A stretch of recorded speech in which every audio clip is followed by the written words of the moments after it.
Uma nova família, parte 21. Parece que a carne do homem nos dias anteriores ao dilúvio universal alcançou um grau de esplendor natural e de vigor físico que provocou uma deterioração na vontade humana e a inclinou irreversivelmente para o mal.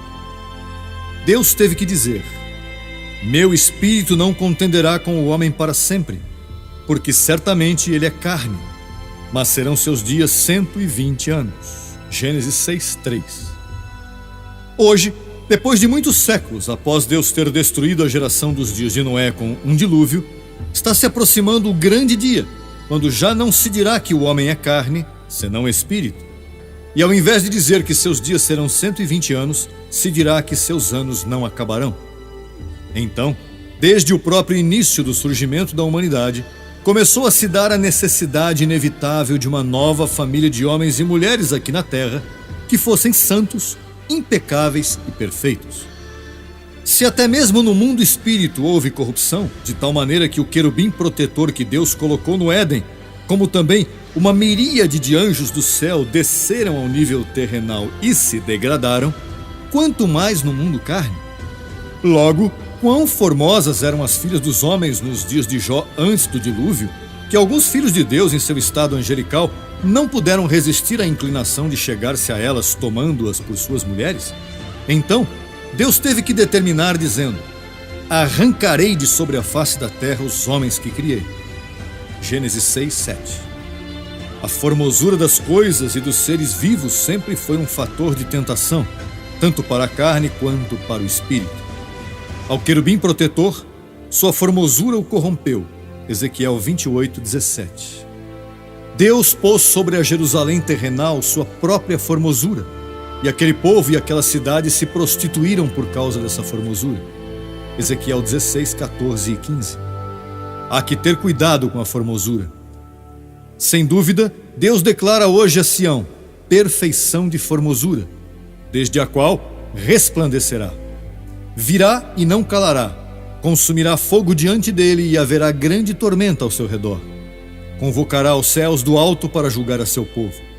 A qual povo? A todos os seus santos que fizeram pacto com ele, pacto com sacrifício nos dias de Moisés. Salmo 50, versos 1 a 11. E em meio a seus juízos, pedirá agora a seu povo que lhe sacrifique louvor, dizendo: aquele que sacrificar louvor me honrará, e ao que ordenar seu caminho, lhe mostrarei a salvação de Deus. Salmo 50, versos 14 e 23. Então, somente a formosura de Sião hoje será perfeita e incorruptível, porque Deus já tirou do meio a carne e nos visitou com manto de justiça para sempre. E viu o Senhor que a maldade dos homens era demasiada na terra, e que todo o desígnio dos pensamentos do coração deles era contínuo somente para o mal. Gênesis 6:5. Depois, em seu Evangelho do Novo Pacto, Paulo diz que os desígnios da carne são inimizade contra Deus e não se sujeitam à lei de Deus, nem tampouco podem. Romanos 8:7. Então, Deus teve que arrancar da terra aquela geração que era só carne, e onde Noé era o único homem justo, e providenciou um plano de redenção para finalmente resgatar a seu povo da carne. Deus sabia que nos finais dos séculos, os dias de Noé voltariam a se repetir sobre a terra e que agora somente seu plano de redenção seria a grande solução para eliminar da terra a carne com sua irremediável sequela de males. Que glória!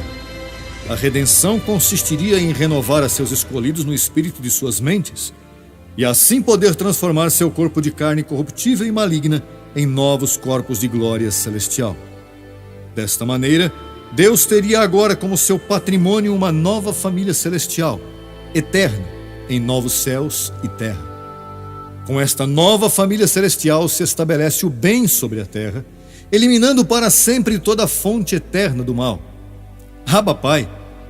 Depois de sua queda, o querubim protetor foi lançado por terra e em sua nova vestidura adâmica transmitiu por herança biológica a todos seus descendentes seus atributos satânicos, e em sua carne o homem também tornou-se um diabo. O apóstolo Paulo é quem identifica em seu evangelho esta natureza diabo que opera agora no homem, e é assim que, ao mencionar a Satanás por 2000 anos, não entenderam que o diabo foi destruído por Cristo na cruz, e que ao que Paulo chama Satanás é a carne do homem, ou ao homem em sua condição de carne. Então, esta nova fraseologia paulina que personifica a Satanás no homem, por causa de sua carne, não foi compreendida pelos teólogos do sistema religioso tradicional. Por isto mesmo, seguiram falando do diabo como um anjo vivo, depois que Cristo o destruiu por completo com seu sacrifício na cruz. Então, é a carne do homem depois da queda que se constitui na fonte de todo mal. Os efeitos dos atributos do diabo na carne do homem são os que produzem toda classe de maldade, e a teologia moderna, sem conhecimento, os atribui a um personagem angelical que há 2000 anos foi destruído.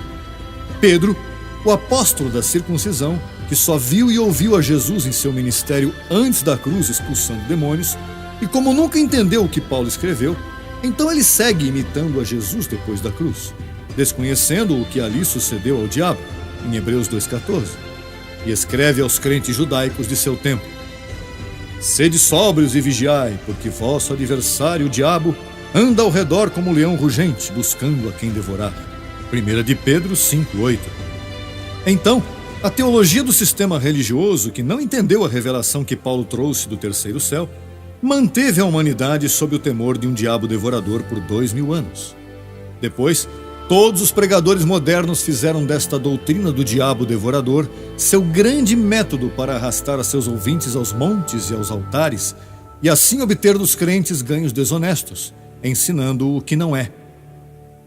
Damos graças a José Luiz de Jesus Miranda, Jesus Cristo homem, que nos resgatou dessa falsidade, aclarando-nos este mistério. Hoje não temos que nos cuidar desse suposto devorador, senão de nós mesmos, como Paulo recomenda, quando diz: Tem cuidado de ti mesmo e da doutrina. Persiste nisso, pois fazendo isto, te salvarás a ti mesmo e aos que te ouvirem. 1 Timóteo 4,16. Tem cuidado de ti mesmo, porque aí é onde está o diabo carne. Tudo que o diabo foi, ele deixou latente na carne. Agora, se o diabo não foi destruído na cruz pelo mais forte, e o pecado não foi ali tirado de toda a terra, como diz Zacarias 3,9, então o que Cristo, Cordeiro de Deus, conquistou com sua morte cruenta? Veio somente para se exibir em um show histórico? A pluma de JH ao Espírito Eterno, Jesus Cristo homem, e a sua grande família que hoje o rodeia.